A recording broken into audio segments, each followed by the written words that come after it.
শুধু দুর্গাপূজা নয়, বছর জুড়ে ধর্মীয় সম্প্রীতি বজায় রাখার আহ্বান জানিয়েছেন ঢাকা মহানগর সার্বজনীন ও বাংলাদেশ পূজা উদযাপন পরিষদ।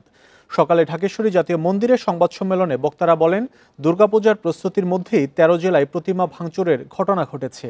তবে পরিস্থিতি নিয়ন্ত্রণে আইনশৃঙ্খলা বাহিনী তাৎক্ষণিক ব্যবস্থা নিয়েছে। ভবিষ্যতেও তাদের কার্যকর পদক্ষেপের দাবি জানান তারা। বলেন, অসাম্প্রদায়িক চেতনার বিকাশ ঘটাতে হবে।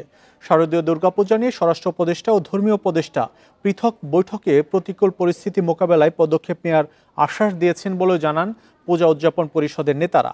এ সময় সারা দেশে প্রতিমা বিসর্জন সন্ধ্যার মধ্যে শেষ করার নির্দেশ দেয়া হয়। এছাড়া অষ্টমী থেকে দশমী ৩ দিন ছুটিসহ সংখ্যালঘুদের স্বার্থ রক্ষায় ৮ দফা দাবি তুলে ধরা হয় সংবাদ সম্মেলনে।